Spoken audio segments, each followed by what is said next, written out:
Right. Hello, everyone. Welcome to yet another episode of the Thinking Reimagined podcast. I am Nifemi Okuntoye. It's October, and every October it's International Day of the Girl Child. The theme for this year is Our Time is Now. All right, on this episode, on any given day, more than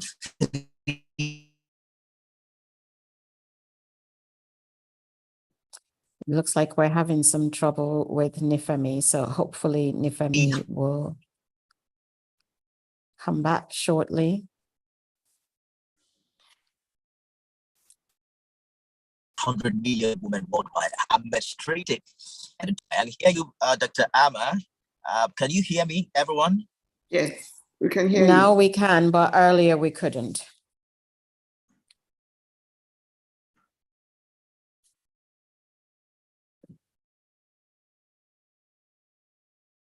I think we've lost Nifemi. Well, since we're live, we have to carry on, and Nifemi will come back and join us. But I think Nifemi was essentially talking about the importance of today's podcast, which has to do with the recognition that we've just had International Girl Child Day. And as we were discussing amongst ourselves, what should be the topic of this podcast, I felt it was important for us to talk about menstrual health and well-being, because all girls, unless they've transitioned or they have some biological changes, will experience menstrual periods, menstrual cycles, and then, of course, menopause and all the other things that come through. And we all know that the importance of I was going to go into my mental health thing. The importance of menstrual health and well-being is critical when you look at the rights of girls, the ability for them to function, for them to go to school, for them to be integral parts of society.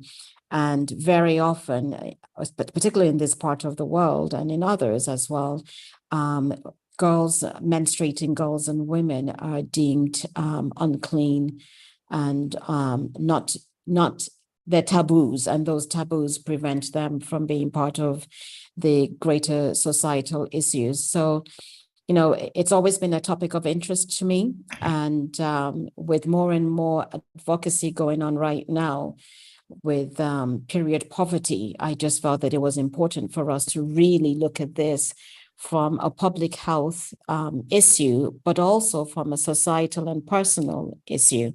So, I personally have always felt that because we live in a patriarchal society, many of the rights of women to the things that they need to be healthy, particularly for menstruating girls and women, gets negated. And I do recall many years ago, we visited some schools in Ogun State, and I noticed that there was a low number of girls in school. And they explained to me that the girls just don't come when they have their periods. So when you think about girls in school and you think about the number of days of a cycle for a girl in any given month, and you start to calculate that into years, you begin to see the loss of learning that occurs with girls because their bodies have a natural process that they go through. And then when you look at the issues of female genital mutilation, that itself also compounds, the physical, emotional, social, mental aspects of periods. So I'm going to start with our guest today, Annie, who is joining us for the first time, Dr. Annie, who is a public health advisor. Thank you for joining us. And then, of course, we have Mrs. Ngozi Ezeachi, who is, an advocate for women and has an NGO that's really focused on things that are needed and necessary for people to progress in life. So I'm going to welcome and thank you for joining us, and hopefully Nifemi will come back soon. So let's talk about this topic because we are women.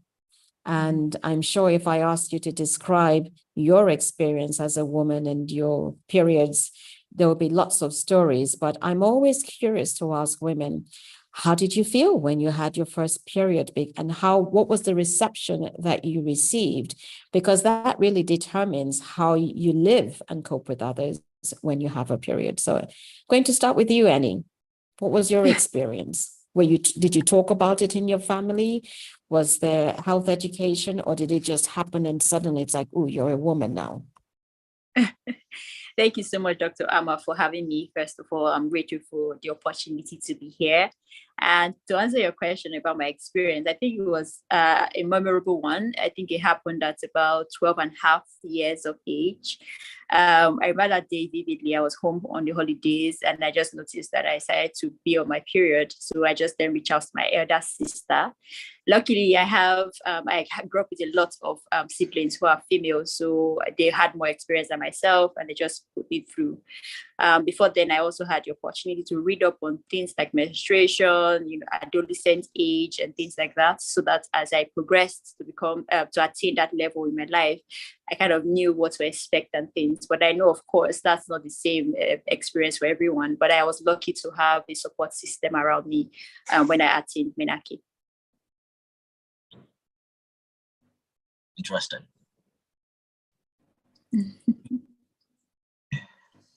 Mrs. Ezeashi, can we hear you out of this? Well, mine wasn't as straightforward.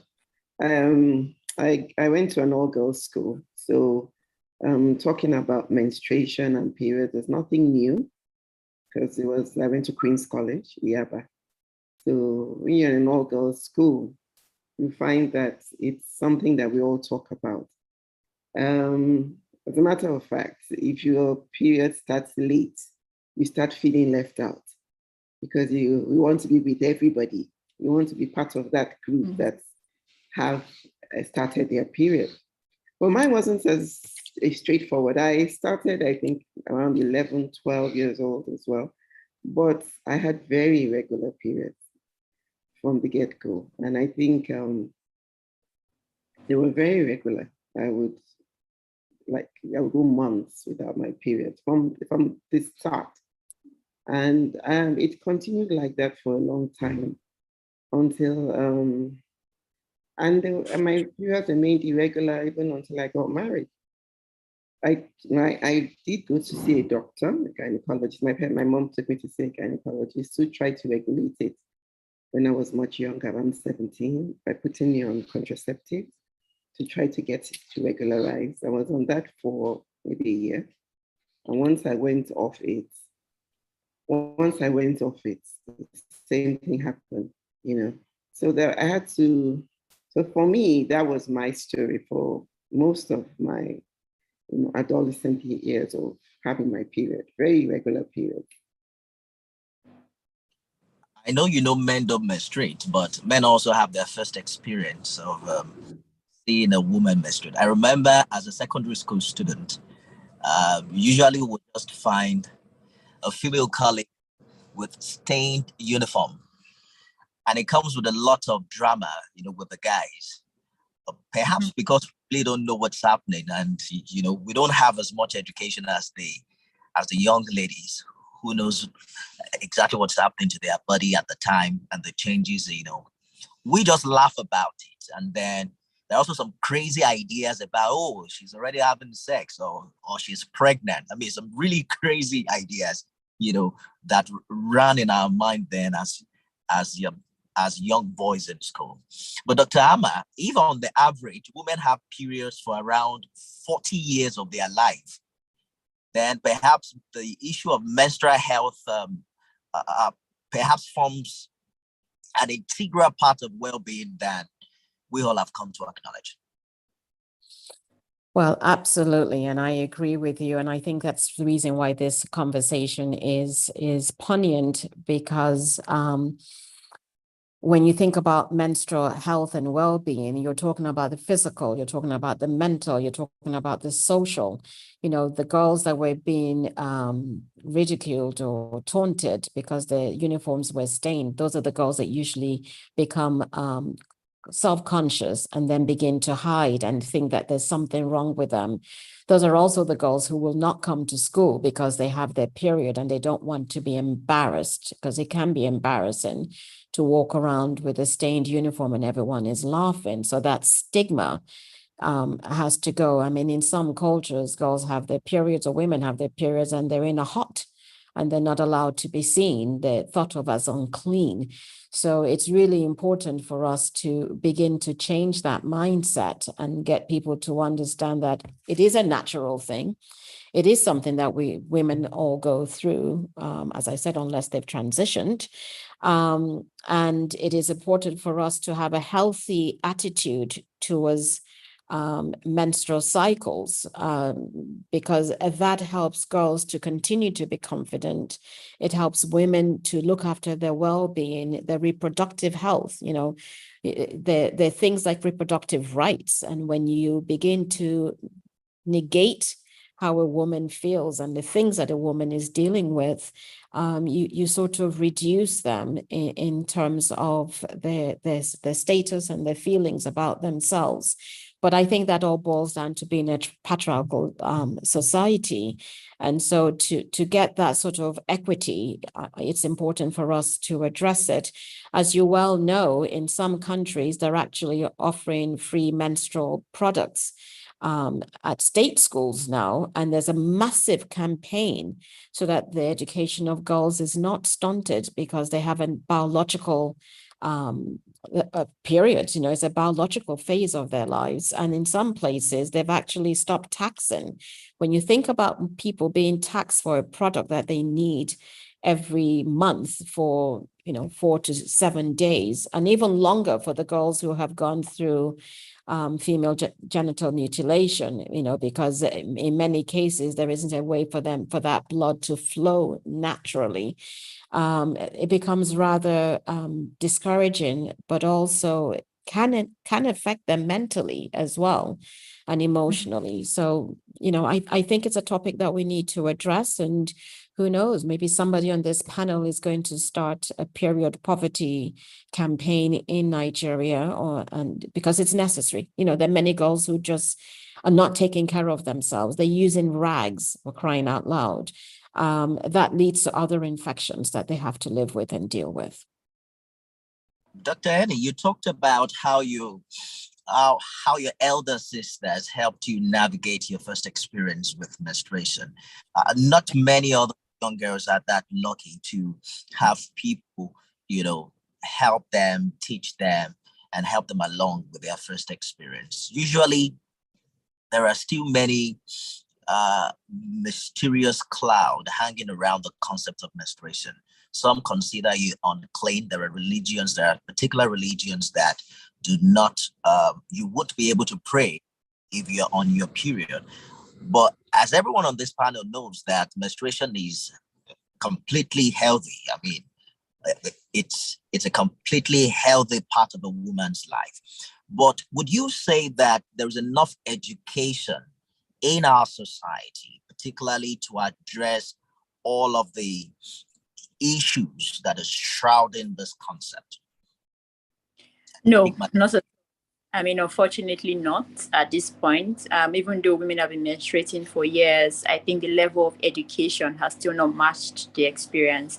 There are still a lot of myths, like you mentioned, around menstruation. There's still a lot of knowledge gap, just even among the society, community, and also, just general people in the family, brothers, men, and things in schools. I mean, Dr. Amma was talking about, girls not coming to schools because, they're afraid that they might be embarrassed if they have, mishap just because they're on their period. I just want to say that my own experience was not completely seamless. My first experience was seamless because I had the support of my siblings to pull me through. But I still had an accident in school, so to speak, where my uniform got stained and I didn't have anything to change with, and it was really awkward. I was wishing at that time I was in SS2. If I was in SS3, I would have had a small jacket that comes as part of my uniform, which I would have used to cover the stain. So I really had to manage, that situation, and then find my way home. and things like that. And then the next day I thought about, do I quit from the school? What are my options now? How do I go back to school and then face all my classmates, seeing that they had seen me get stained the previous day? But I guess, that's where the mental strength comes in to say, okay, now that has happened, you have to move forward. You still have to continue going to school and, giving it your best shot and things like that. So I guess many girls have had this experience that I have and all of that. But I wish that, for example, the education is there, we are comfortable to have these types of conversations, both with adolescents, men and women, boys and girls, so that they are aware and they don't make fun of, people who are going through their periods, for example. It's not something to joke about. And they provide the support that you may need at that point in time, because youth are also going through something biological, but can also be stressful if you don't have the support. So I guess that to your point about education, not just education for the girls and the boys, but also the teachers who are in the schools, the counselors, the nurses, the adults in the system who are able to provide adequate support will also be important, as well as religious leaders, community leaders, and things like that. Like just removing the taboo about menstruation and making people understand that it's a normal, natural, biological process that every woman goes through, and there's nothing strange or mysterious about it. So women should be supported to have the best experience, even at that time of the month.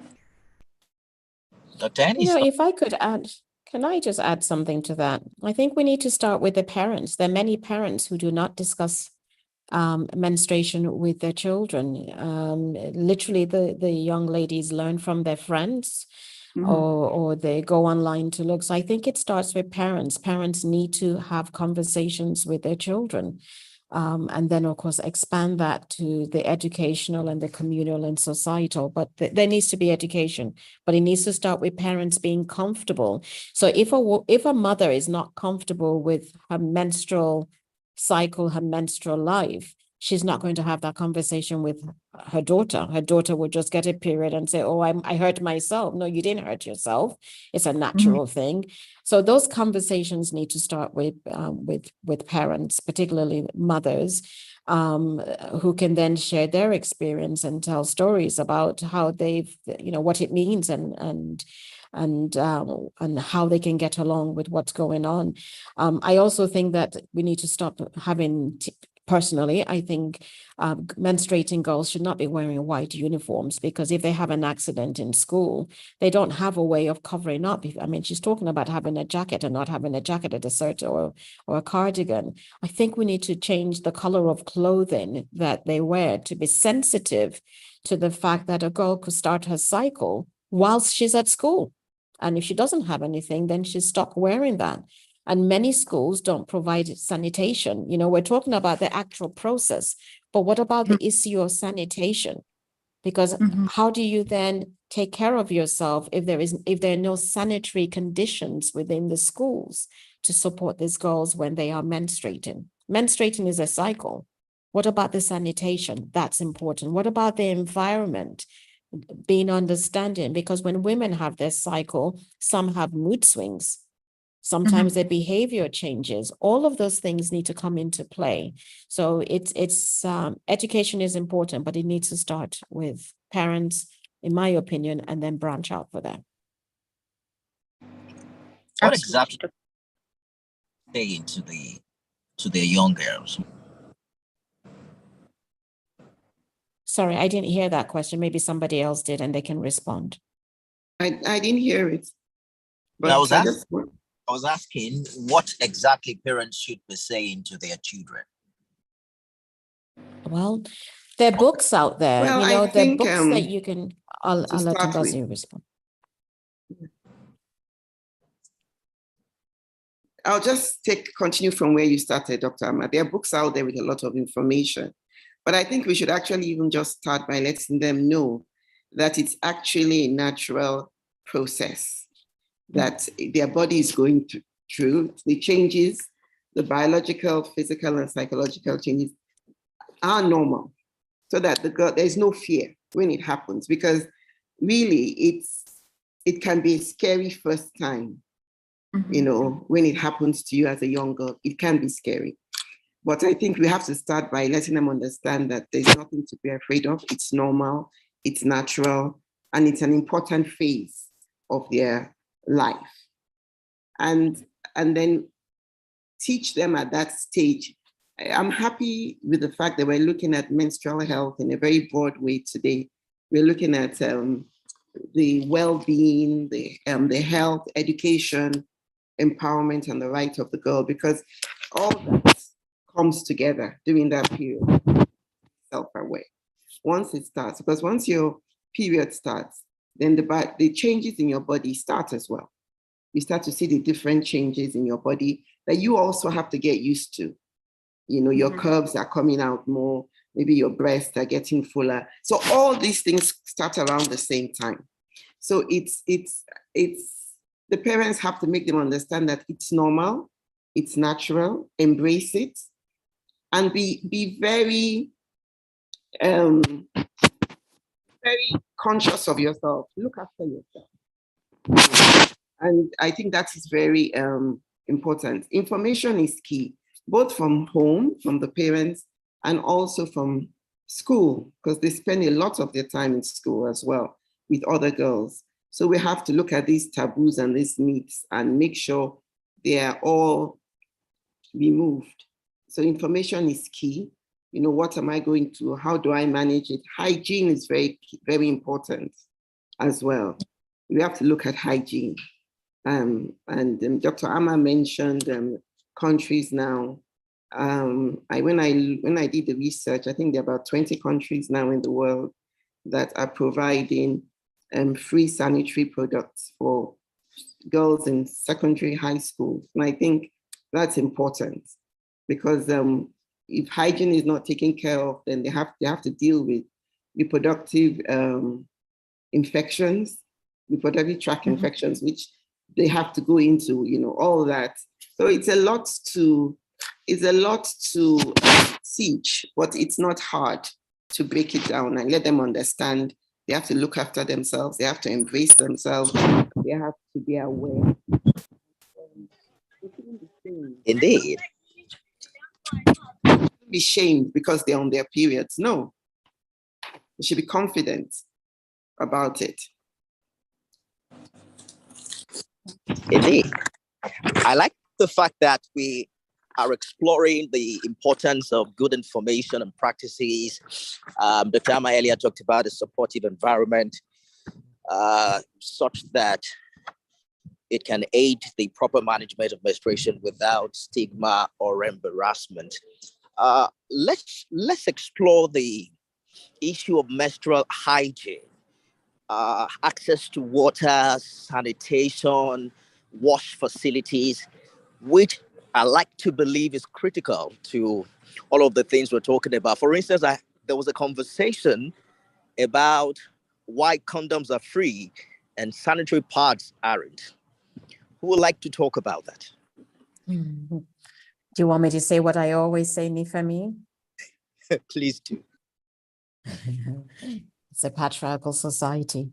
Anything that helps men, deals with men, will always get a priority. When women take a seat at the table and they start to push the agenda for women, you will find that period products will become more vastly available. It's a patriarchal society. It's the men using the condoms. It's not the women using the condoms. Yeah, they buy it for the men to use it, or they pick it up for the men to use it, but it's not about the women, it's about the men. So if we can turn it around and make period health and period health the most vital part of it, you will find that more women will come to the fore. Why not? You hand out free condoms. Why not hand out free sanitary pads, free sanitary products? Why not? Why not? It's about the men.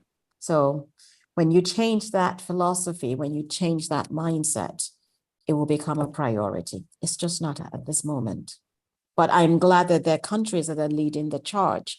And if you look to those countries, it's the women in charge in those countries. And so they're pushing that agenda. And the women are at the table pushing the agenda. So we need to come back and look at the situation in the country where we all are located at this moment. it's not a priority. It is not a priority. If you don't have money to buy sanitary products, then go ahead and use the nearest rag, or just hope that when it flows, you go and sit in a hole. It's terrible. But you've got to make sanitary conditions suitable for girls. They will come to school if they have the products. They will come to school if there's water to wash their hands, and they can feel comfortable. You know, the other thing that I always want to talk about is women's confidence. I've noticed that girls, once they start their period, their confidence level drops. They become body conscious. We need to work with girls to become more comfortable with their bodies. And I think Mrs. Azayachi alluded to this. When you're comfortable with your body and what is going on with your body, you're more likely to speak up, to be active, to participate. When people start nitpicking or commenting about your body changes, particularly for girls, because their changes are so visible. You can see it. You can't hide those changes. It's important for us to help build that support that they need to step into being a woman, even though it starts at a rather young age. Mm-hmm. And then talking about hygiene, hygiene practices during your menstruation, during menstruation is very important. And like I said before, lack of good hygiene practices will lead to reproductive tract infections. And that makes everything more complicated. But when you talk about hygiene, you're talking of, okay, let's say during a really heavy flow, you're asking a girl to change every 4 to 6 hours. Now that's a lot of sanitary products. It's a lot. And then, like Dr. Amma mentioned, they don't come cheap. So it's one thing to look at hygiene and tell them, you have to take care of yourself. You have to, change so frequently. But then you have to also understand that changing frequency comes at a cost. If you ask them to change, 4 to 6 times in a day, because that's what it is when you have a really heavy flow during maybe the first 3-4 days, So it's something, I think, like Dr. Amma said, we have to look at how do we make it easier for young girls, not just talking, not just giving the information, but how do we make it practically easier for them? And we're not just talking about girls in the rural areas. And you don't even want to imagine how they cope, because they might not even have access to the sanitary products, not to talk of water to wash regularly and all the other challenges. But even in the urban areas, there's still challenges dealing with young girls and how to keep clean during their menstrual period. Absolutely. Yes, I really agree with you. The point you made about hygiene, I think is very important. I would like to look at it from the angle of the school. I think just referencing my own story, I think my own challenge was the plumbing was broken. So there was no running water in the school bathrooms. And there are many schools like that at the time. Not really a priority if there's no running water in the female bathrooms and things like that. So it extends beyond the home. If you're more comfortable, if you have access to running water, you can change frequently. If your clothes get soiled, you can wash up and change your clothes. But you are restricted, for example, if you're in the school setting where you have to wear the uniform and you are dressed for the day. So that's the only outfit you have for that day. And so in situations where things happen, there are slip-ups and things, it's important for schools to be aware that there's need for running water, for example, in the female bathrooms and indeed everywhere. And then, of course, access to sanitary pads. Of course, the girls may have to come with hers, but in situations where she's run out of supplies, she still needs something to use, those things should be made available. even if maybe she has to pay for a data or something. But those types of support is what I'm speaking to in terms of, having hygiene, access to proper hygiene during one's menstrual period. And like you said, it's also something that's important, because if it's not properly managed, it can give genital urinary tract infections. So again, looking at all these aspects, but just to speak to Nifemi's point where he talked about condoms being free, but sanitary products not being free, I think it's just more, to me, it speaks to a challenge. I think there has been a lot of advocacy about sexual and reproductive rights and things, and that's why condoms are now free. But I think we also need to take up our advocacy for menstrual health and well-being up a notch as well, putting pressures on the relevant systems to ensure that this is prioritized, to ensure that, again, girls have access to quality education and live their lives normally, even if they're on their period. Indeed, it's getting interesting now. Let's talk about the concept of menstrual leave. From Spain to Australia, earlier this year, we've been hearing news of legislation in that regard, of having some sense of equality in the workplace, giving women 2 or 3 days off for their menstruation period. I like us to think about the effectiveness of that, bearing in mind that the woman is still going to take her 3 months leave. So think of it from the employer's perspective. Will it bring equality? Will it really bring equality into the workplace dynamics? If you think about it from an employer's point of view. Well, Nifemi, I'm going to start by saying something that very often we don't speak about, is the changes that girls and women experience as they prepare for their cycle, as their body changes in preparation for a cycle. Most people talk about PMS, which some people say, it's a woman's thing. It's just that she's going through a phase. And they belittle it. But the reality is, when a girl, let's start with a girl, when a girl starts her cycle, 2 weeks before the cycle, the body changes. The chemistry in the brain changes, the hormonal level changes. In some cases, the mood changes. And there is such a thing as premenstrual dysphoria disorder, where literally it's as if you're in the house, in the space with a completely different human being than you would normally experience. And there are women who suffer from this, and sometimes they need to go through therapy. They need to take medications to sort of reduce the anxiety. Periods can affect your immunity. They can affect your mood. They can affect your sleep. They can affect all aspects of your life. So if a woman suffers from this, it's an illness. They need to have the time to get through that phase and then be able to produce. When your moods are off, when you're dealing with anxiety, when you're not sleeping, you cannot produce in the same way that you would if you were not going through that physical change. It's a physiological change, and it's worse in some women than others. But we've all heard about PMS. I know about young girls who start taking some sort of, NSAID, like a Tylenol or paracetamol, a week before, because they're already going through the pain and the discomfort before their actual period begins. So you have to put those things in perspective and recognize that women dealing with these things need to have a chance to recover from the experience. Recently, there was a study done in India, it was all over the news, where they gave men an opportunity to sort of have a stimulation. Annie has seen it, haven't you, Annie? Yeah. They gave them the chance to have a stimulation of what period cramps were. If you haven't seen it, please go and look at it. And they were wincing and screaming and crying. Can you imagine if a girl is doing that every single day throughout her period? They couldn't tolerate the discomfort. And it was being simulated. So it wasn't even, it was just, let's give you a little midget of what a woman or a girl can experience. I thought it was a fantastic study.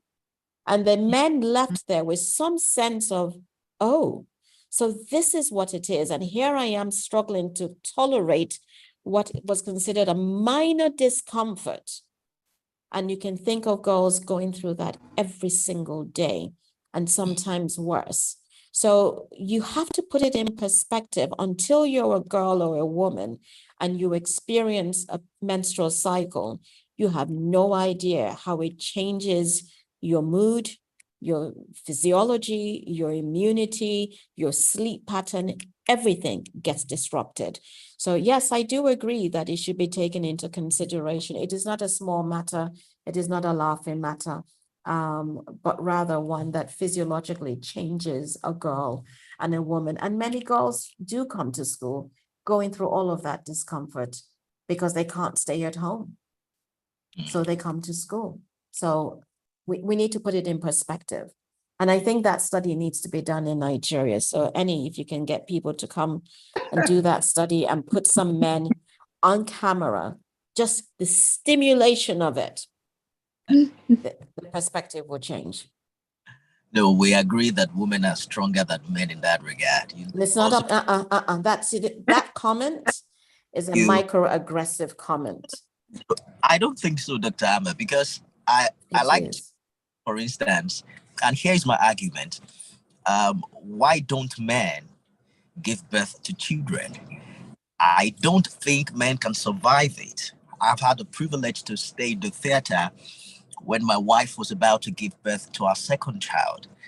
I mean, honestly, at some point I had to leave because when I saw the baby's head, I couldn't fathom that baby is going to pass through that, that part of our body. So I left the place and when the baby was already out. So personally, I think that there is a way women are wired that men have to appreciate them some more. But if you're saying that it's important that we consider menstrual leave, how many days are you recommending? Can I, Nifemi, I want to say here that please. Menstruation comes with health-related issues. The spectrum, you don't know. Some people don't have really bad symptoms, and some people, like Dr. Amma, spoke about, have really extreme symptoms. So you can't sit here and say how many days. But if a woman needs time off from work, she should get it. She should get it. And it starts with cramps. Some people have severe cramps that they can't even get out of bed for days. Headaches, really bad headaches. You know what I mean? So what's the point going into the office on days like that, really? Let's face it. You're in pain, in excruciating pain. You have bad migraine attacks. There's no need. So let's not look at it like how many days. No. There are also some women who don't have little or no symptoms, actually. They don't feel anything. They have a few, maybe moody swings, but that wouldn't disturb their productivity at work. But there are some women that have really bad symptoms and can't get out of bed. And I'm sure if there are a few men listening to us today, they would understand because they probably have their wives at home and they know that this time of the month for their wives, they just leave her alone. She can't do the things she normally does in the house, which is maybe cook, clean. She's just can't function. So, let's just be sensitive to what women go through. It's not something we should just say 3 days or 2 days. No. Indeed. I agree with you, Mrs. Yashi. I think that speaks to the support system that's required everywhere, including the workplace. Just knowing that women go through these things, but again, they also bring valuable contributions, for example, to the workplace. You should be able to have that flexibility around the system to say, okay, are there days that you can't come to the office, to work? Depends on the severity of the symptoms. You can consider things like, do you need a day off completely? Do you need 2 days off? Do you need 3 days off? It depends on how the one feels at that time. But there are some situations that she might not be able to come into the office, but she can do some work from home. So that support is important. It just depends on what is needed at that time for her to be able to, continue to contribute to the workplace, but also feel healthy. and strong, and then also supported by her bosses and her co-workers at work. So I would say, let's leave it flexible, because every woman's needs are different. Some women are menstruating, but they can come to work and still function completely. Some people can't function completely. People prefer to work from home because they will have access to hot water bottles and things like that when they are home. So I think let's be flexible. Let the environment in general be supportive to meet the woman where she is, kind of, because, women have different experiences while they're menstruating. Like Dr. Amma said, we can't exhaust this conversation in a single episode. I'd just like to take a final comment for this. A study was recently conducted in Kenya, and some 95% of menstruating girls missed 1 to 3 school days. 70% reported a negative impact on their grades, and more than 50% stated feeling behind in school because of menstruation. I'd like you to speak to what can be done to help the girl child, especially those in school, what we can do as stakeholders and what we're recommending the government to also do to ensure that their education is not badly affected.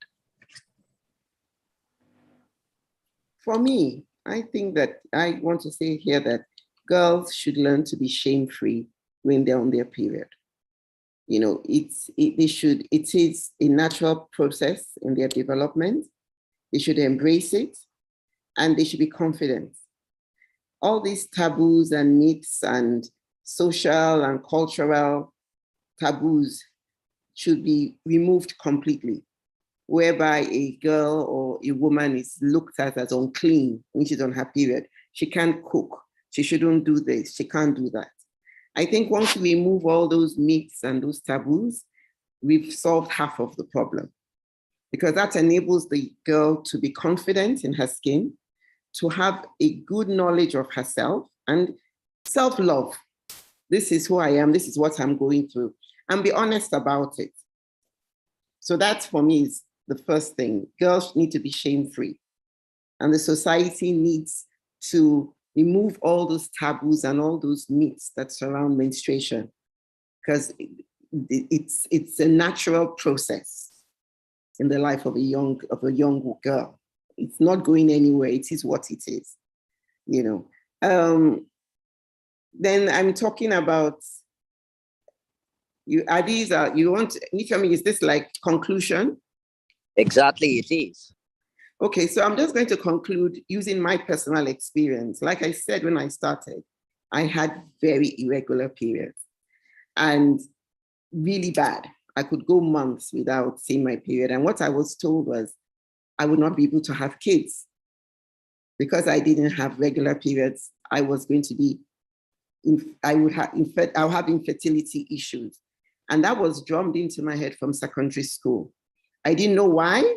I knew there was a hormonal imbalance somewhere, but I didn't really know the details of why it was happening to me. But I want to say I have 3 kids, and I had my 3 kids without any problems. So that is something else we should talk to girls about. If you have you're supposed to have your menstrual period every month. That's what it says, 28 days, 30 days. But if for any reason you have irregular periods, due to some hormonal issues or whatever, some hormonal challenges, that also is something you should be able to discuss with your parents, discuss with your mother, or go to a healthcare facility and have a conversation about it. Don't let anybody tell you that you can't have kids. Don't let anybody tell you that there's something wrong with you. Thank you. Thank you. Dr. Annie, you're next. Yes, please. I would say I think the support system is important. Educating the young girls, like Mrs. Yashi has talked about, is very important for having a positive body image. Having that sense of self-confidence, even as you evolve from being a girl to a woman, is important so that she gets to enjoy the process and not dread it. I think beyond that, it's also having adequate support systems in schools so that, there's adequate access to clean running water, sanitary pads and towels, and then probably some pain relief in the sick bay with nurses on standby, which is really required for any standard school. These are necessities and should be put in place.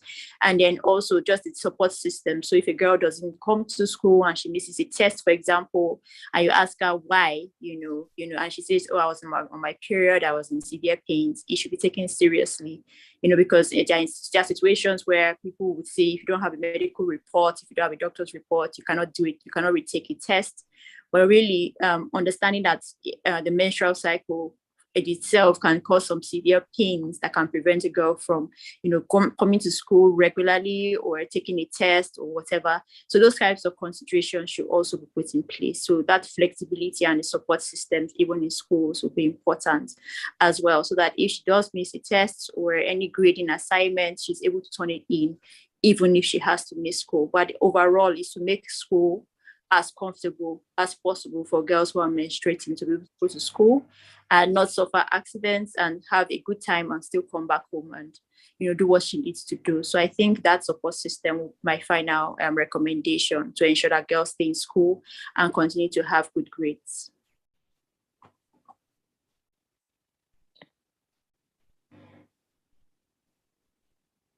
Dr. Ama, are you there? Yes, I had to change my location, so I am here. I missed the question, but I think I have a sense of what you were talking about. So yes, about what can be done to better help the girl child, particularly as regards their education in this regard. Well, we've talked about it throughout this episode, and I think the first thing is we need to demystify menstruation. It has to be demystified and to be seen as a part of a girl's life. Secondly, we need to bring into schools, into our discussions from families to communities, subject of menstrual health and menstrual well-being. Parents need to have that reproductive discussion with their children, both boys and girls. It's not just for girls, it's for everyone to be aware of it. We also need to equip our schools, from the teachers to the janitors, and put in the proper sanitation in terms of water and facilities, but also sanitation in terms of products. I think that the three women on here may be the ones to start some sort of period product campaign. Why not? Why not us? Because there are many girls who do not have access to these products. And if you don't have access to these products, then the chances of you not taking good care of yourself during this time, during that time of the month, comes into play. But I also think we need to recognize the physiological, mental changes, emotional changes that girls go through, to normalize it by talking about it, but also to recognize that allowances must be made, and we must recognize that this is a part of a girl's life, and this should be taken into consideration in terms of the environment that we create for them, whether they're in all girls schools or mixed education schools. That needs to be in place. But most importantly, we need to build confidence in girls as their body changes, to recognize that it is normal, it is physical, it is visual. People can see it. We don't want them to become introverted to a point where they're shy and they don't feel like they're worthy. They are worthy and they deserve the right to have education and possibilities to the fullest potential. Well, I'd like to say a very big thank you, everyone, for being a part of the podcast today. Thank you so much for sharing your thoughts.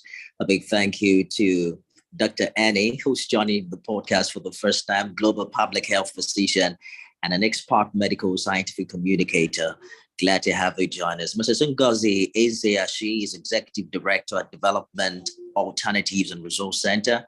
And she also joined the prestigious Live Abundantly Board of Trustees in November 2021. Well, thank you for listening. On any given day, more than 300 million women worldwide are menstruating. In total, we're told an estimated 500 million lack access to menstrual products and adequate facilities for menstrual hygiene management. So this conversation must go on. And you can join us for our subsequent podcast for a continuation of this discussion. I'm Nifemi Oguntoye. Thank you, everyone, for joining us. Thank you. Thank you. Thank you so much. Thank you.